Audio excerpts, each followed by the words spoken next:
Cuán hermosas son tus tiendas, oh Jacob, tus habitaciones, oh Israel. Qué momento tan hermoso, qué momento tan precioso este que el Señor nos concede a todos de estar aquí congregados.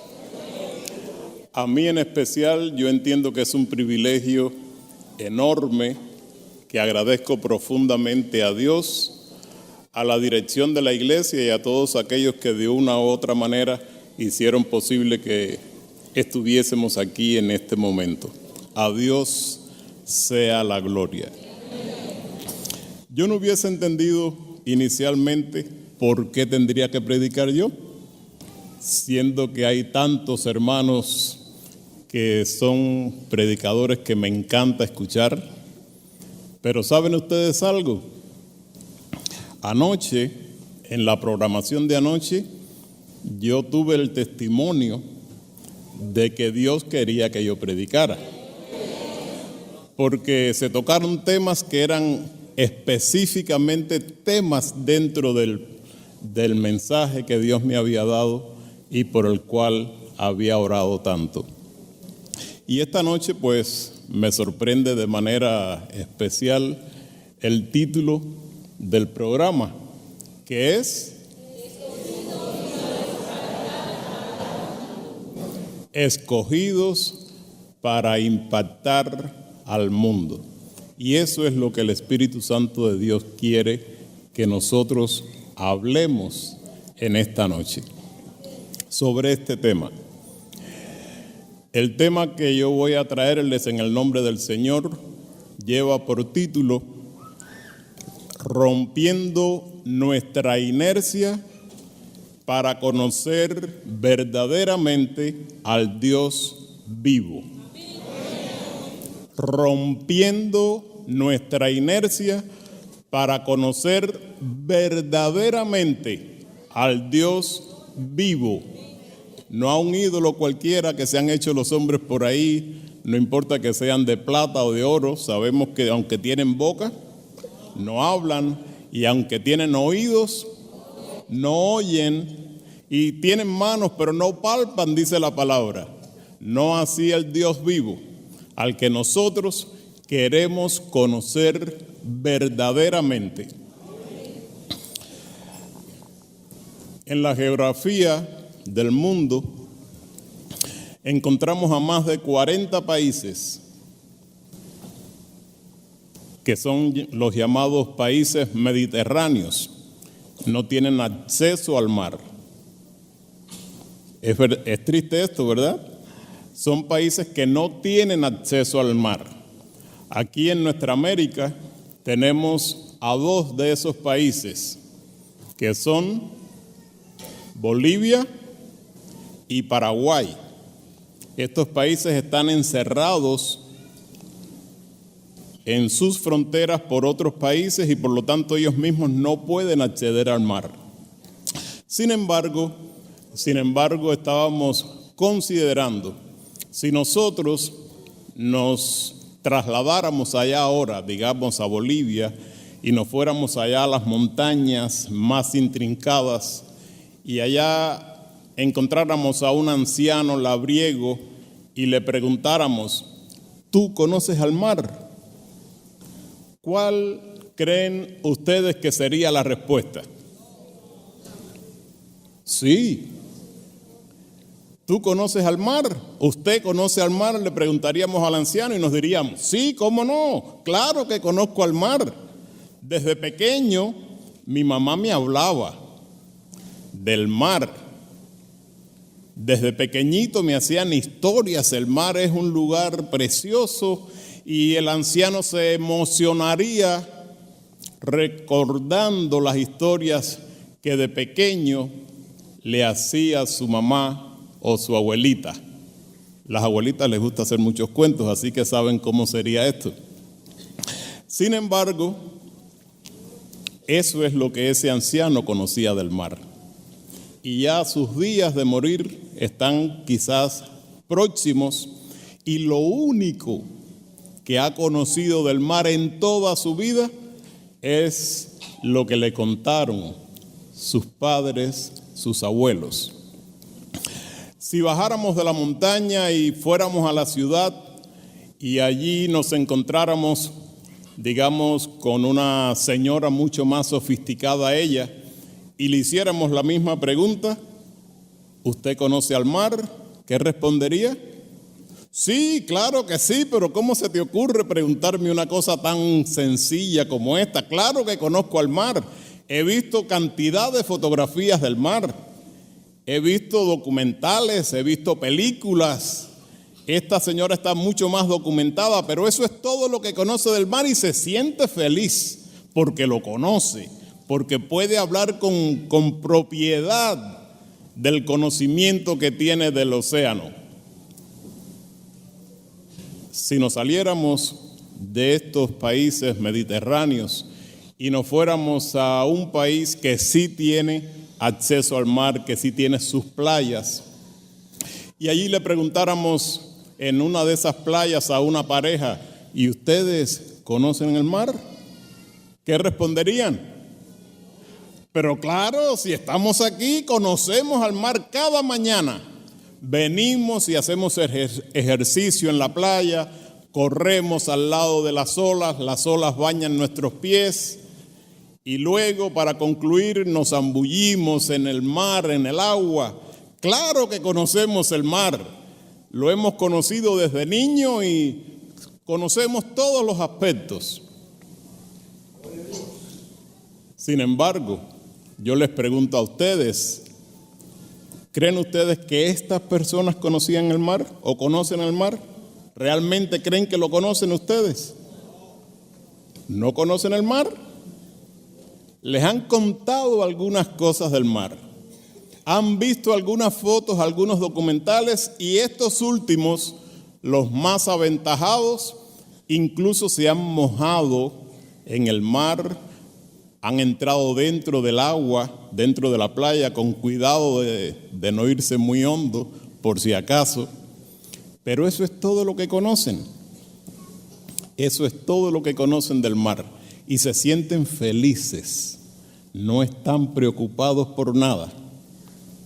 Ellos no conocen, por ejemplo, que el mar ese que están tocando, y me refiero a la pareja, no es esa playa de fácil acceso. Ellos no conocen que ese mismo mar, cuando alguien se adentra en él, encuentra profundidades enormes que ellos ni siquiera sospechan. Ni siquiera sospechan que ese mismo mar puede tener profundidades de miles de metros, 10 kilómetros de profundidad de agua, 11 kilómetros de profundidad de agua. Estas personas tienen conocimiento de esto. Tienen conocimiento de las corrientes que son capaces de llevarnos de un continente a otro sin tener que hacer un esfuerzo por conducirnos o por movilizarnos. Lo conocen ellos. Conocen los monstruos marinos que andan en las grandes profundidades. Saben ellos que el hombre no ha podido aún hoy, con todo lo adelantado a que está la ciencia, poner sus pies en las grandes profundidades del mar, aun cuando ha puesto sus pies ya hasta en la luna. Ninguna de estas cosas es conocida por estas personas que dicen que conocen el mar. Y ahora yo tengo una pregunta para ustedes, donde también me incluyo. ¿Y nosotros conocemos a Dios?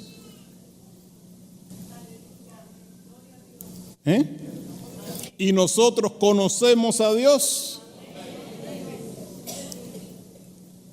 Hay muchas personas en esta parte del mundo, creo que en todo el mundo, pero sobre todo en esta parte del mundo, en el llamado mundo cristiano. ¿Creen ustedes que hay alguna persona que diga que no conoce a Dios? ¿Creen ustedes que hay alguna que diga que no conoce a Dios? ¿Todas conocen a Dios o todas dicen conocer a Dios? Pero nos encontramos con la misma situación. Hay algunos que dicen que conocen a Dios porque desde pequeño también su mamá les dijo que Dios existía. Hay algunos que conocen a Dios únicamente pensando en aquel Dios el cual recoge a los seres buenos cuando mueren, en aquel Dios que castiga a los que hacen mal. Pero eso es todo lo que conocen de Dios y están felices así. No hay que preocuparse por más nada. Yo trato de hacer las cosas bien, trato de no hacerle mal a nadie, porque yo quiero cuando me muera, ¿qué cosa? Ir al cielo, así de fácil. Y así realmente van a morir porque no van a dar un solo paso por adelantar su situación espiritual. Hay otro grupo que, al igual que la señora de la ciudad, conocen un poco más de Dios. Estos han visitado una iglesia. Estos han escuchado un mensaje en una iglesia. A estos se les ha enseñado que se puede orar o rezar según la denominación. A estos les han dicho que incluso Dios oye lo que se les dice cuando se ora o se reza y que hasta puede hacer milagros. Y ya se sienten felices porque tienen un conocimiento amplísimo de Dios. Hay otro grupo que es más practicante. Este grupo, al igual que la pareja, aquella de la playa, tiene un contacto más directo con Dios. Este grupo, cada mañana ora antes de salir al trabajo, una oración pequeña, rutinaria, pero siempre puntual. Incapaces son de salir del hogar sin hacer una oración, una pequeña oración, pero cumplen con ese propósito. Este grupo lee una porción de la Biblia cada vez que tiene una oportunidad. Incluso se reúne siempre que tiene tiempo para en congregación alabar a Dios. Y hasta siente el toque de Dios en ocasiones y lágrimas brotan de sus ojos. Y nosotros preguntamos, ¿estos grupos realmente conocen a Dios?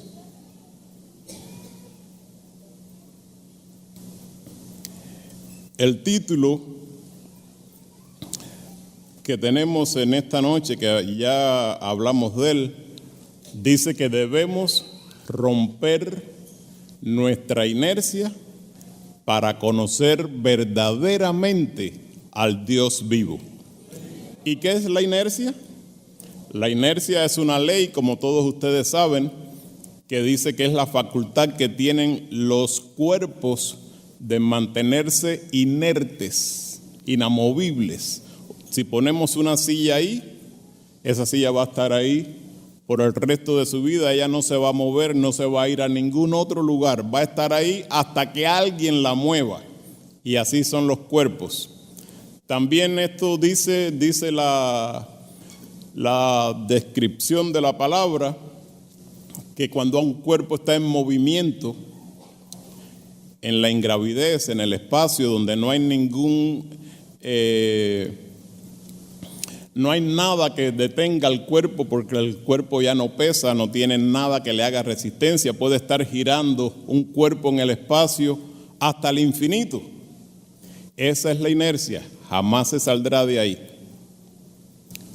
Por eso es necesario, nos dice el Espíritu Santo de Dios, que rompamos nuestra inercia, que rompamos nuestro costumbrismo, que rompamos la manera en que nosotros hemos decidido vivir para que tengamos un verdadero encuentro con Dios, para que verdaderamente conozcamos al Dios vivo que nos ha llamado. Y esto no es nada nuevo. Hay dos personajes de los que vamos a hablar en esta noche, si el tiempo nos lo permite y ustedes también. Y uno de estos personajes que tenemos para presentarles en esta noche es Job. ¿Creen ustedes que Job conocía a Dios? ¿Conocía a Dios? La Biblia lo describe como un hombre justo, pío, temeroso de Dios. Un hombre que era celoso incluso en la conducta de sus hijos. Nos dice la palabra que cuando sus hijos hacían banquete, que parece que lo hacían con mucha frecuencia, la inflación no existía todavía en esos tiempos. Cada vez que sus hijos hacían banquetes y todos estaban reunidos, Job hacía sacrificios a Dios, holocaustos, pidiendo perdón por si acaso alguno de sus hijos había fallado en algo, había faltado en algo. Era un hombre temeroso de Dios. Tanto es así que el mismo Dios testifica por él. Dios sabía que Job era un hombre temeroso y da testimonio de ese temor de Job. El mismo Job, después que llega a la aflicción, que habla con sus amigos, nosotros vemos con qué convicción habla. Con qué convicción habla de su manera de conducirse, cómo me he conducido. Jamás mis ojos han mirado lo que no debían mirar. Jamás mis manos han tomado algo que no me pertenecía.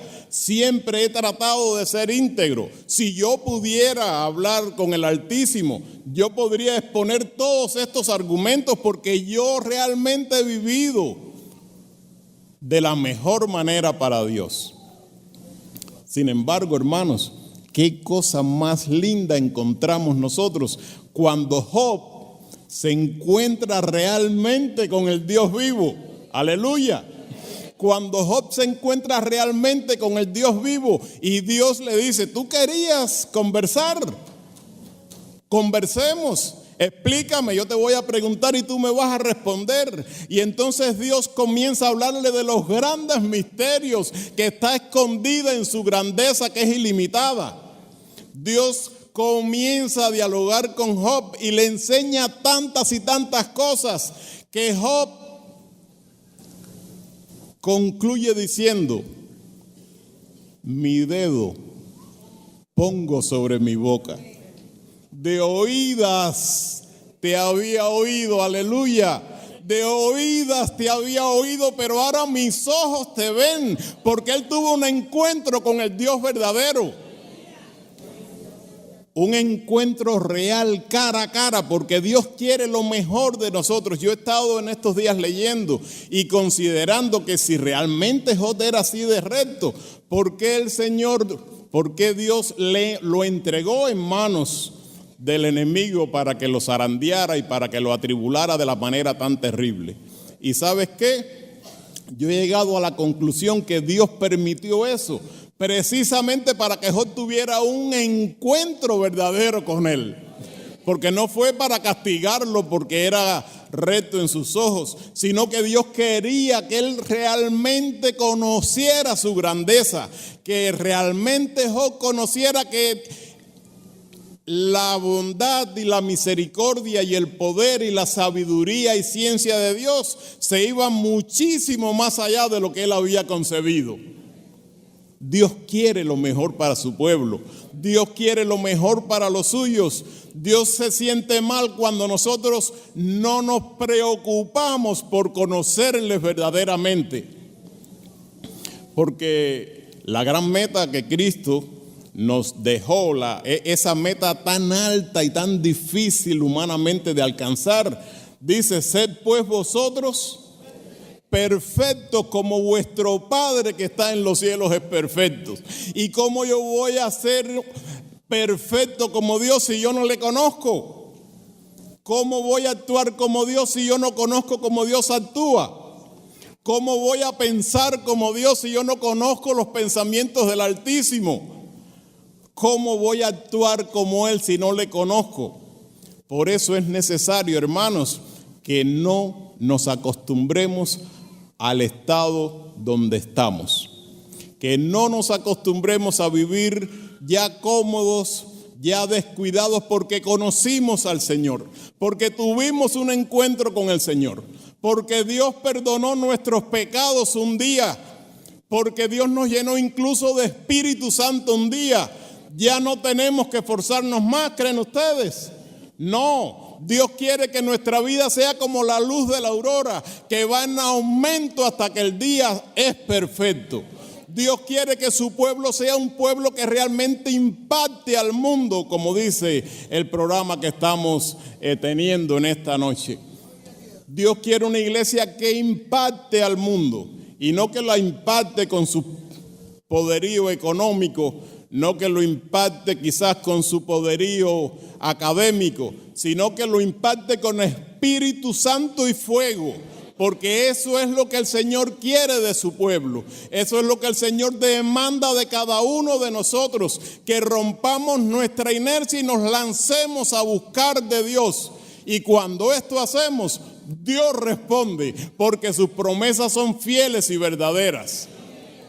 Me llama la atención el caso de Daniel, cuando él se preocupa, cuando él realmente quiere encontrar de Dios la respuesta a sus peticiones, a sus grandes preocupaciones.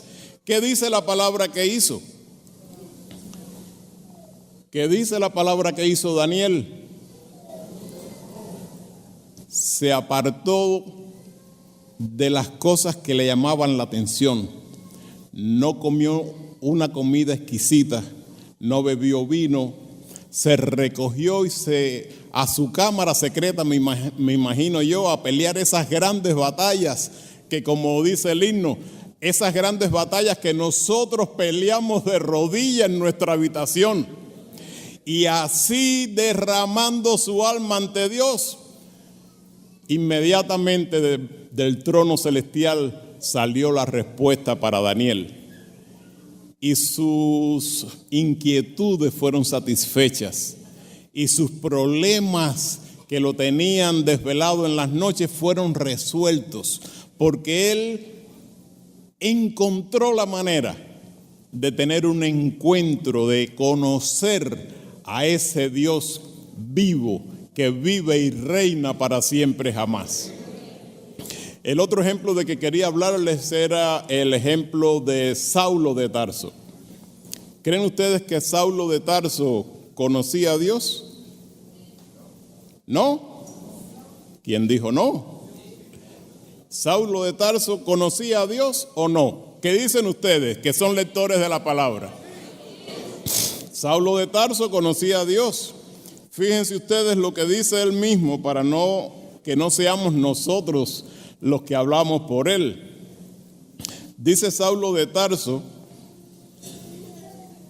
o dice ya el apóstol Pablo hablando de Saulo de Tarso. Dice, aunque yo también tengo cosas de qué confiar según la carne, si alguno parece que tiene algo en qué confiar en la carne, yo más. ¿Por qué?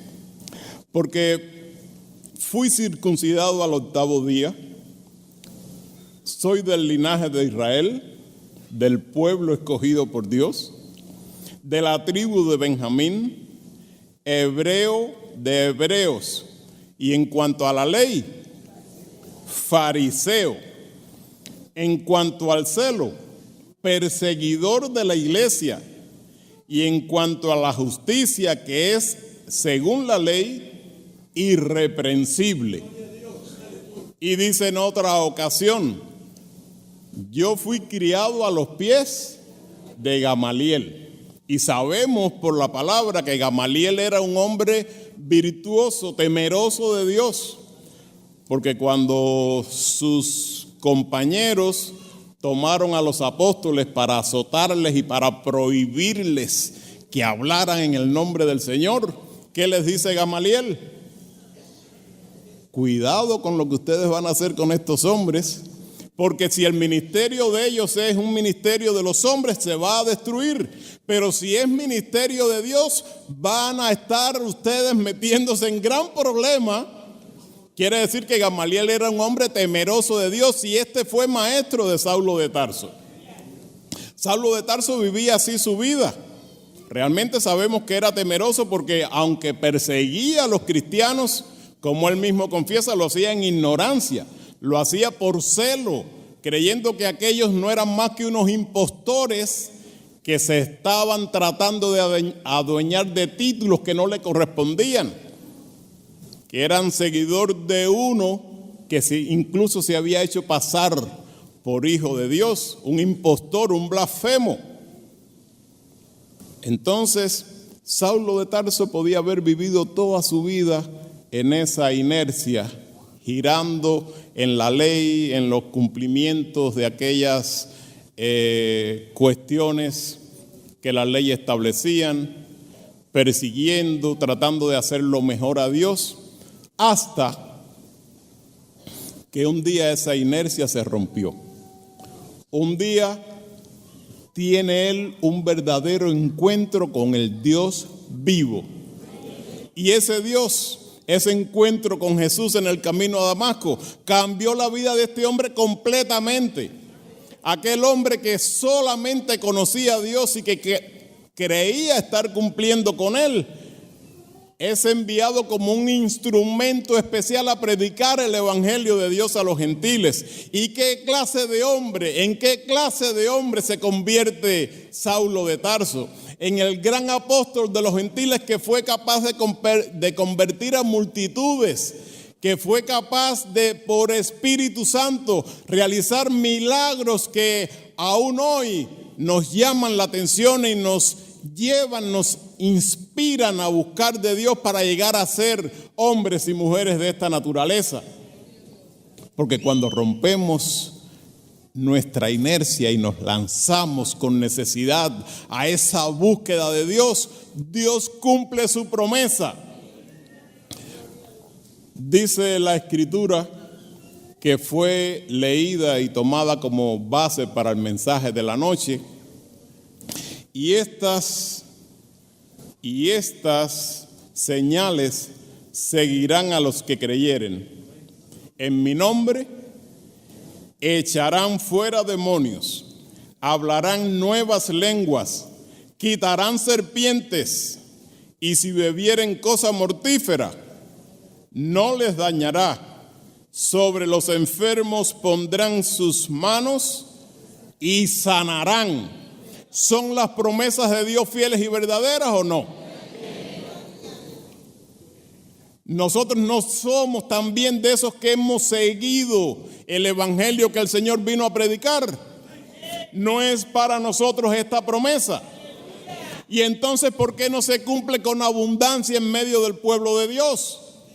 Entonces, ¿por qué no se cumple con abundancia en medio del pueblo de Dios? Entonces, ¿por qué cada uno de nosotros no está muy interesado en ser un verdadero instrumento en las manos del Señor? Tenemos que impactar al mundo. Tenemos que impactar al mundo, como hicieron aquellos apóstoles. Hay algo que me llama mucho la atención. Una de las ciudades en que llegó el apóstol Pablo y su compañero, haciendo milagros y sanando enfermos y echando fuera demonios. Y unos judíos incrédulos que se levantaron contra ellos usaron una frase que a mí me llama mucho la atención. Dice: estos que alborotan al mundo también han llegado aquí. Ya ellos conocían de lo que estos hombres estaban haciendo. Estaban alborotando al mundo porque estaban trayendo salvación a los que se habían perdido, porque estaban trayendo esperanzas a los que ya estaban desahuciados de la sociedad, porque estaban sanando el cuerpo físico y también trayendo salud espiritual para las almas que los escuchaban. Estos que echaban fuera demonios, estos que levantaban los paralíticos, estos que levantaban los cojos, estos que resucitaban muertos y que ellos no podían soportar por eso, también habían llegado a la ciudad de ellos. Estos hombres impactaban al mundo y nosotros somos la descendencia de esa generación santa. Nosotros somos la descendencia de esa generación santa que en este tiempo tenemos que hacer lo que Dios quiere que hagamos, y para ello es necesario que rompamos nuestra inercia y nos entreguemos en manos del Señor para que nosotros también podamos ser capaces de hacer estas cosas, hermanos míos.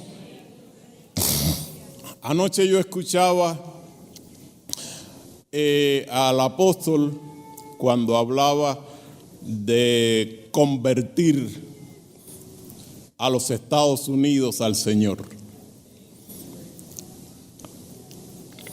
Que la iglesia ya tiene planes de abrir una misión enteramente en inglés. ¿Todos los presentes estaban también anoche? para no repetir lo que ya él dijo.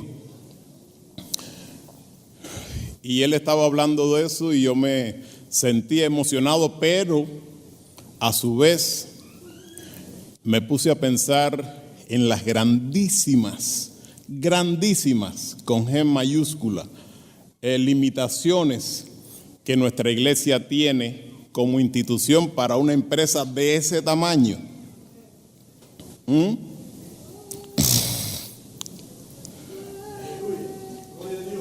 El idioma de nosotros, ¿cómo está? El inglés. No incluimos a los jovencitos, no incluimos a los nacidos aquí. Incluimos a cada uno de nosotros, que somos una gran mayoría y que posiblemente sabemos decir Tommy is a boy y Mary is a girl. Y después de eso, como que nos quitan el fondo en la playa y nos vamos. Tenemos limitaciones de idiomas que son muy serias y que por mucho que uno se esfuerza, a veces después de limar una frasecita que queremos poner un buen día en algún lugar, después que la ponemos, las personas, sí, lo entendí, claro que tiene un acento muy fuerte, pero más o menos entendí, tuve una idea de lo que quiso decir. Nuestro inglés, en la mayoría de los adultos, es malo. Es malo.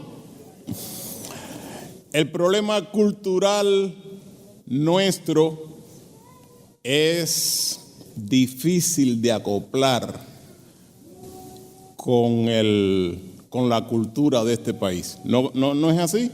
¿O soy yo el que estoy equivocado? Nos gusta comer pavos así hervidos, medios asados, medios crudos en Thanksgiving, o nos gusta comer algo más sustancioso.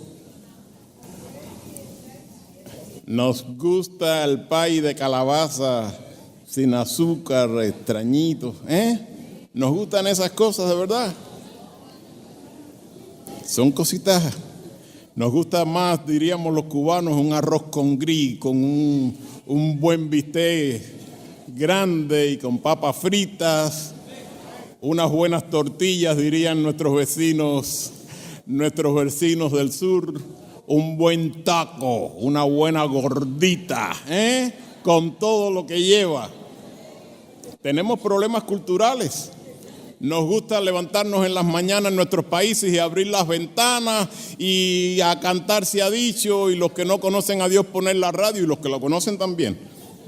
Ponemos diferentes cosas y compartir con el vecino cuando también abre sus ventanas. ¿Qué tal? ¿Cómo durmieron? ¿Cómo pasaron la noche? Y compartir qué vas a cocinar hoy, le pregunta una ama de casa a la otra.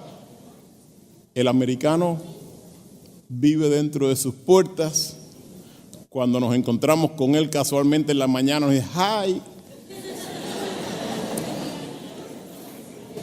Y un cubano bullicioso diría, mi hermano, ¿cómo dormiste anoche? ¿Cómo pasaste? Hay un problema cultural serio. Tanto es así que cuando los hispanos empiezan a mudarse en barrios americanos, ¿qué pasa? A huir, que llegó la peste. Llegó la gente que habla alto, que pone el radio, que hace mecánica en los patios.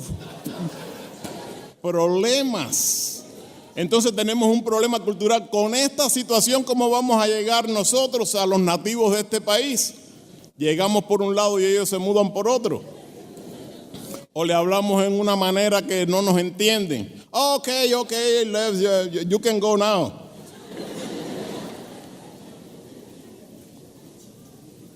Tenemos limitaciones económicas, no podemos ofrecerles grandes templos donde ellos puedan llegar a escuchar la palabra de Dios.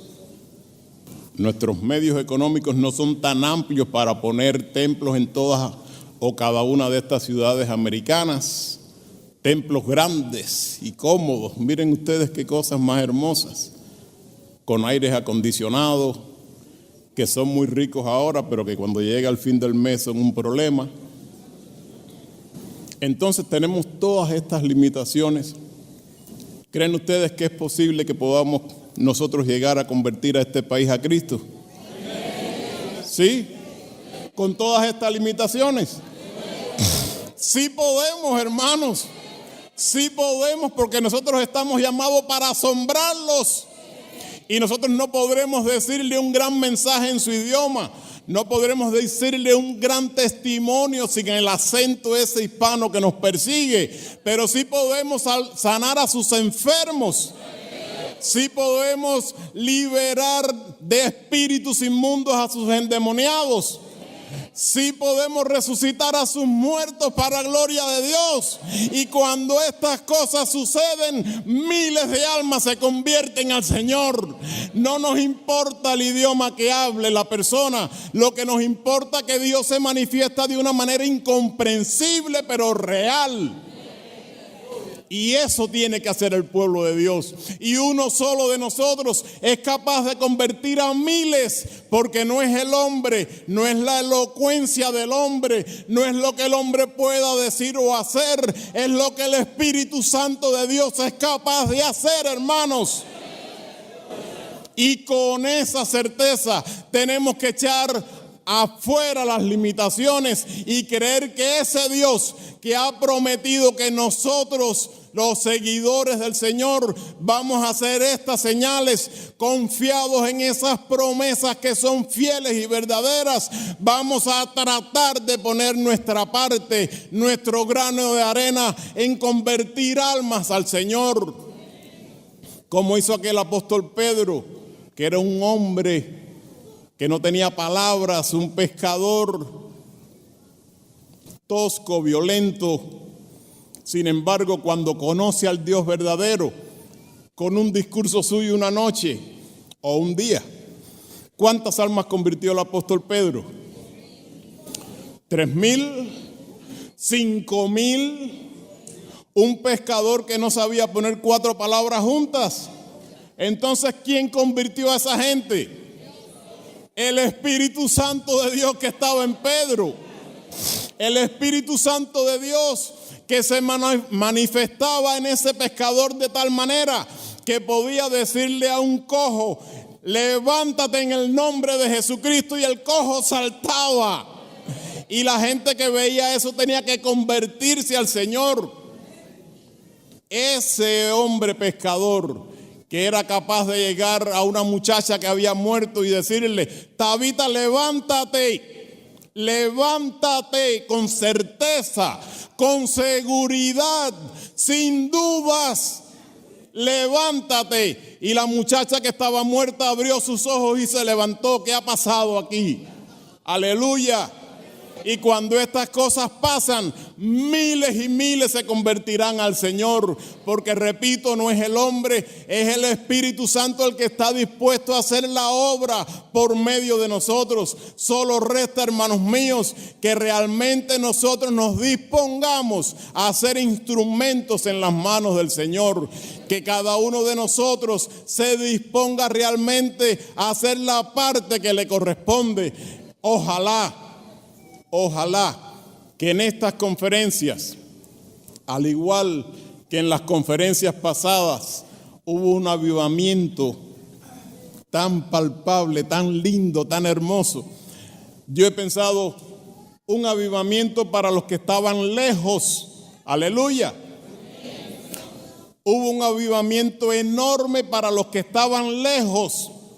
Ojalá que en estas conferencias surja un avivamiento de esa misma magnitud para los que estamos cerca, para los que estamos aquí, para los que somos ungidos del Señor, para los que somos siervos de Dios, que haya un avivamiento tal que salgamos dispuestos a asombrar al mundo por la manifestación del Espíritu Santo de Dios, rompiendo nuestra inercia para conocer verdaderamente